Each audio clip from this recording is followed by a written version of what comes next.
Yo, how long it has been? Welcome back to our channel, and today we're gonna have a fresh new grime. From the first shot, catch with a really unusual word. One should hardly expect an understandable story if it begins with two giant stone bodies rotating in the void of space. When their lips particularly touch, the main character is born into a flash, a small black hole. She falls into a cave attracting nearby stones and sand, from which the protagonist's body is formed. Imagine if the work of Salvador Dali were used for something more modern and massive, for example decorating a cinema, and the text Boris Vian from the Form of the Days for advertising brochures and the signs. Both are forms of surrealist.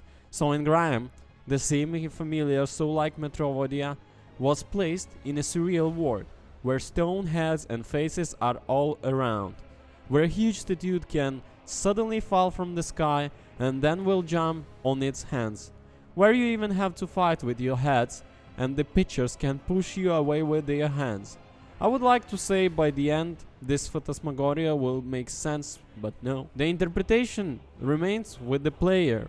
What was the metaphor for a spark of love that generates a storm of emotion that destroys the familiar world? Or is a parable about the urge to self-destruction? Or maybe the next version of Damn theme. One day everything will be crumbled to dust. There are a few of ideas running through my head during the end of the credit.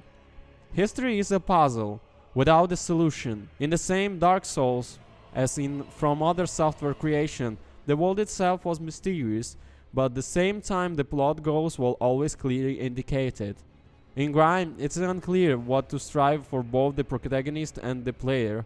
This is definitely a problem, although it does not prevent you from enjoying the unusual surroundings and absorbing the atmosphere of the sacrament. Cloverbyte approached the construction of the world with imagination.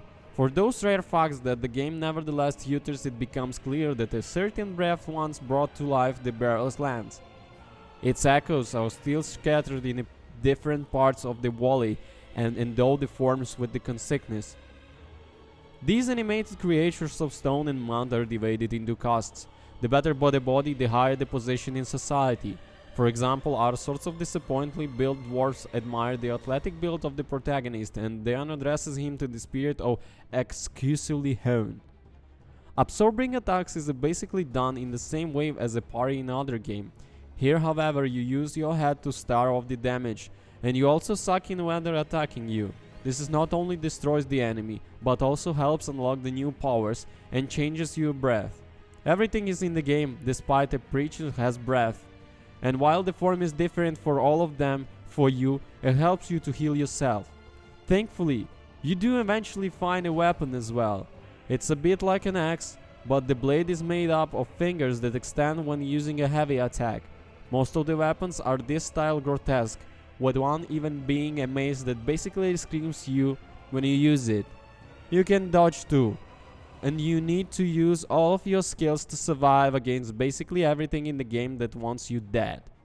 It's not just the combat, which is responsive, widely, and disgustingly delightful, but the exploration and movement too. As you unlock the new abilities, the world opens in way wider and you find yourself pulled on by new mysterious and curiosities at every turn. Every unturned stone should be investigated, and the treasures hide everywhere. At no point did I feel as true the Grime had anything but the utmost respect for both of my ability, my time, and nothing makes me happier when it came the case. I am in love with this tortured world. I'm certain that everything here hates me, but I wouldn't change it for a second. Grime does an incredible job of making the uncomfortable feel right and the wrong feel uncomfortable, and it's nearly impossible to put down. Grime is expected crafted 2D action adventure game that combines satisfying combat, tight platforming, and rewarding progression to earn its place as one of the most enjoyable titles I ever played this year. It's also got some brutally tough, memorable bosses that will truly test everything you got. If you are a fan of the challenge and aren't too fussed about the story, you have an incredible time with Grime. Yo, that's all for today. The link's in the description, you know where to buy it. Thank you for watching this show. Peace. Bye.